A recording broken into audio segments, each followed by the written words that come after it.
Welcome back जी। एक तो फिर मैं आपसे खुशामदीद करता हूँ इस प्लेटफॉर्म पर। Pakistan versus West Indies first test day one को रिव्यू करेंगे यहाँ पर हम आज आपके सामने। अगर हम आपको डे वन की कहानी स्टम्प्स तक बताएं तो पाकिस्तान ने वहां पर वेस्ट इंडीज ने वहां पर 194 रन बना लिए और उनके 3 खिलाड़ी आउट हो चुके हैं। तो डे वन के स्टम्प्स तक आपके सामने ये कहानी मौजूद है। अब यहाँ पर देखें तो सिर्फ 67 ओवर्स का ही जो प्ले है पॉसिबल हुआ। थोड़ा सा पाकिस्तान जो है वो लैग कर रहा था ओवर रेट को। और इसके अलावा अगर हम बात करें तो से कहते हैं आधा सेशन है वो जो बारिश नजर होगा, जो हमने आपको कहा था कि प्रेडिक्शन है, तो वो वहां पर आधा सेशन जो है वो बारिश नजर हो गया। इसके अलावा अगर हम बात करें तो डे वन के एंड तक जो मैंने आपको ओवरऑल सिचुएशन बताई, तो यहाँ पर आपको नजर आ रहा होगा कि वेस्ट इंडीज जो है वो अभी आपके सामने यहाँ पर अहेड है और वो यहाँ पर आज के दिन की जो हैपनिंग्स है उनसे वो खुश हो गए होंगे और वो बहुत अभी अच्छी पोजीशन में मौजूद है। Pakistan on the other hand देखे तो यहाँ पाकिस्तान ने 3 विकेट्स हासिल कर लिए हैं, लेकिन अगर हम यहाँ बताएं तो पाकिस्तान ने कंजेक्टिवली विकेट्स हासिल नहीं की। पार्टनरशिप्स हुई है 50-50 रन की हर विकेट के लिए और अभी करंट पार्टनरशिप को देखें तो 88 रन की हो गई है।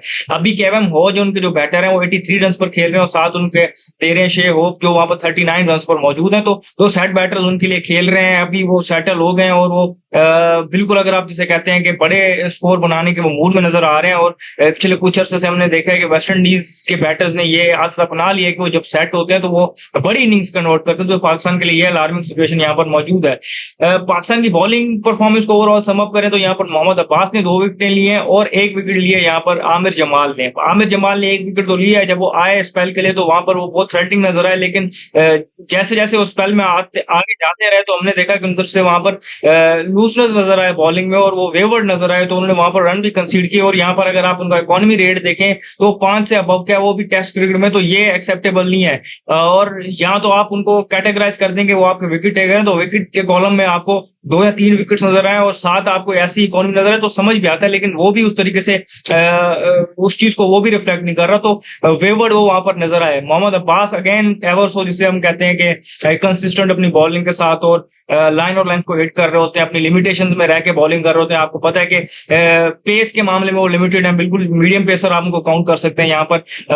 और वहां पर जिस तरीके से उन्होंने बॉलिंग की अर्ली ऑन, बिल्कुल जो बॉल के साथ जो पहला ब्रेक थ्रू दिलवाया, उसके बाद यहाँ पर एक इंपॉर्टेंट विकेट जो है उनके इनफॉर्म बैटर है आमिर यांगो, उनको उन्होंने आउट किया जिस तरीके से, और वो एक अच्छी टैक्टिक हमें देखने को मिली जो हमने जब जब टेस्ट क्रिकेट यहाँ पर डिस्कस की तो एक चीज टैक्टिक हम यहाँ पे सामने लेके आए। बेशक वो एशिस की बात हो, जब हमने एलेक्स कैरी की बात की थी जिन्होंने अप टू द स्टंप्स आगे कीपिंग की थी और वहां पर डिसमिसल्स उन्होंने इफेक्ट किए थे, या फिर अभी जो हमने रिसेंट सीरीज देखी थी इंग्लैंड और न्यूजीलैंड की, वहां पर हमने देखा था जिस तरीके से वहां पर ब्लंडल ने आके वो चीज की थी, तो उस तरीके से यहाँ पर मोहम्मद रिजवान आ गया है। अब इसका क्रेडिट जाता है कैप्टन को भी, कीपर को भी और बॉलर को भी, जिन्होंने ये प्लान बनाया। और वहां पर हमने देखा कि उन्होंने वहां पर आमिर जैंगो को वहां पर ट्रैप किया लेग बिफोर। और इस तरीके से अगर हम बात करें तो 1-2 मौकों पे और भी हम क्लोज आ गए थे विकेट लेने के, लेकिन कुछ डिसीजन ओवर टर्न हुए, कुछ लकी रह गया बैटर। तो इस तरीके से अगर हम बात करें तो वो एक टैक्टिक जो है अब्बास के स्पेल में और फिर उसमें मोहम्मद रिजवान की कीपिंग, वो उस चीज को अगर आप देखें तो वो एक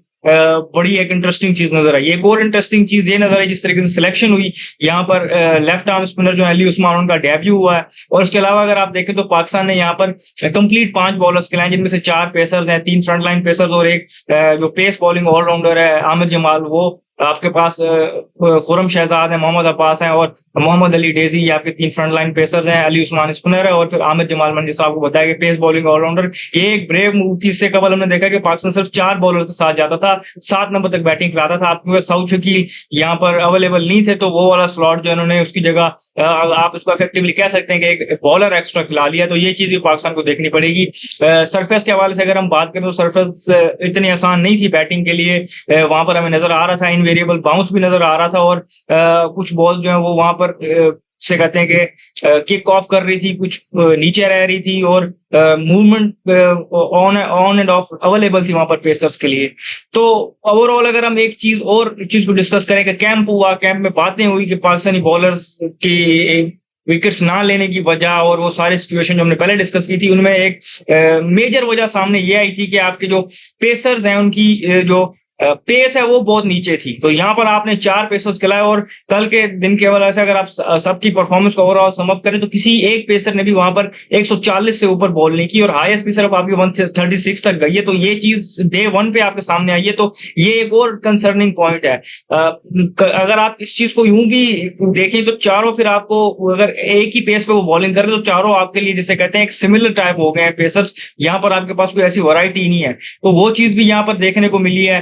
फिर अगर हम बात करें तो जब हमने देखा कि शेओप वहां बैटिंग करने आए तो आप देख रहे थे कंटिन्यूसली, हम देख रहे थे उनका टॉप हैंड जो है वो हैंडल से आ रहा था और बॉल पॉप कर रही थी और वहां पर शॉर्ट लेग होनी चाहिए थी। कमेंटेटर्स भी ये बात कर रहे थे कि स्पेशली जब वहां पर अब्बास बॉलिंग कर रहे थे, यहाँ फिर तुरम शहजाद बॉलिंग कर रहे थे, तो ओकेजनली जब उनका बॉल अंदर आता था तो वो उस पर कंफर्टेबल नहीं होती थी और वो आपके लिए अटैकिंग फील्ड का ऑप्शन हो सकता था। लेकिन हमने देखा कि वो वहां पर नहीं लिया गया और अब हम देख रहे हैं कि वो 39 पर सेटल हो गए। तो कैप्टेंसी के हवाले से भी ये चीजें थी और एट टाइम्स आपको बॉलिंग में वो वैनम नजर नहीं आया, कंसिडरिंग के पिच के अंदर वो चीजें मौजूद है। और आपने जो मैंने आपको उनका पेस ट्रियो बताया था, वो पेस ट्रियो उनका खेल रहा है, वो आपको यहाँ पर जब बॉलिंग करके दिखाएगा तो आपको पता चलेगा कि बैटिंग करना यहाँ पर कितना मुश्किल है और हमने किस तरीके से वो जो प्रेशर है वो ईज ऑफ करने दी है वेस्ट इंडीज को, कि हमने हर विकेट पे ऑलमोस्ट 50 रन की पार्टनरशिप बना दी है और बैक टू बैक विकेट्स नहीं ली और इस टाइम पर अभी हम गेम में पीछे हैं। तो ये चीज सारी देखें तो आज के दिन को ओवरऑल अगर सम अप करें तो वेस्ट इंडीज की डिसिप्लिन बैटिंग थी